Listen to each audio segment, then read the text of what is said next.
ज्यांना लौकीची भाजी आवडत नाही ना, ते सुद्धा लौकीची भाजी खाईल. इतकी सुंदर आज मी तुम्हाला वेगळ्या पद्धतीची भाजी करून दाखवणार आहे आणि खूप टेस्टी लागते. कोणी म्हणणार सुद्धा नाही की ही लौकीची भाजी आहे. मटणाहून सुद्धा भारी ही भाजी होते. चला पटकन रेसिपीला इथे आता आपण सुरुवात करू. इथे मी लौकी घेतलेली आहे. त्याची आपल्याला काय करायची, साल काढून घ्यायची आहे आणि ही खूप कोवळी होती, त्याच्यामुळे मी डायरेक्टच त्याला किसून घेतलेली आहे. आणि जर त्याच्यामध्ये जर बिया असेल थोड्याफार तर त्या काढून घ्यायच्या. अद्रक, लसूण, मिरची आणि जिरे याची आपल्याला पेस्ट करायची आहे आणि त्या लौकीमध्ये आपल्याला टाकायचं आहे. आता त्यामध्ये हळद टाकायचं, धणे पावडर आणि थोडंसं तिखटसुद्धा टाकायचं आहे आणि बेसन टाकायचं. बेसन थोडंसं कसं टाकायचं, थोडंसं कोथिंबीर चिरून टाकायचा. जर आवश्यक वाटत असेल तर त्यामध्ये तुम्ही परत थोडंसं बेसन टाकू शकता. आणि सगळ्यात शेवटी मग काय टाकायचं, त्यामध्ये आपल्याला मीठ टाकायचं आहे. मीठ टाकून परत एक वेळा मिक्स करून घ्यायचं आहे.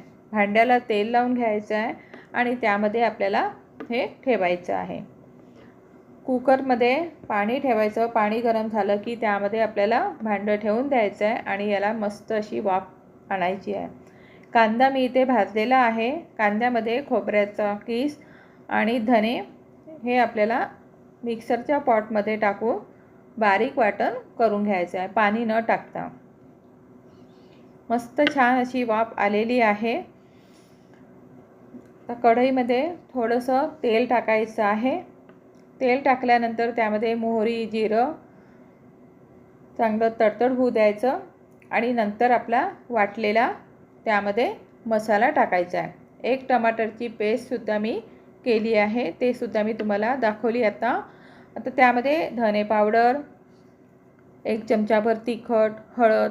खूप तिखट पाहिजे असेल तर तुम्ही परत त्यामध्ये तिखट टाकू शकता आणि मसाला कोणताही. नंतर टमाटरची पेस्ट टाकायची आणि सगळं आपल्याला मिक्स करायचं आहे. मसाले जळू नये म्हणून मी थोडंसं त्यामध्ये पाणी टाकलेलं आहे. पाण्यामध्ये हा मसाला छान फुलून येतो आणि मसालासुद्धा आपला जळत नाही. सगळ्यात शेवटी त्यामध्ये मीठ टाकायचं. परत त्यामध्ये आपल्याला पाणी टाकायचं आहे. पाणी तुम्ही कमी जास्त टाकू शकता. मी त्यामध्ये पाणी टाकलेलं आहे आणि पाण्याला मस्त उकळी येऊ द्यायची. नंतर लौकीच्या त्यामध्ये आपल्याला वड्या टाकायच्या आहे. फक्त वड्या टाकल्यानंतर 2 मिनिट उकळू द्यायचं आणि नंतर आपल्याला गॅस बंद करून घ्यायचा आहे. अतिशय सुंदर अशी आपली ही भाजी झालेली आहे. कोणी म्हणणार सुद्धा नाही की ही आपण लौकीची भाजी केली आहे. मटणाहून भारी अशी लागते आणि नक्की तुम्ही या पद्धतीने ही भाजी करून बघा. ही भाजी भातासोबत अतिशय टेस्टी लागते. भाकरीसोबत खाऊ शकता किंवा पोळीसोबत खाऊ शकता. कसं वाटलं व्हिडिओ, लाईक करा, शेअर करा आणि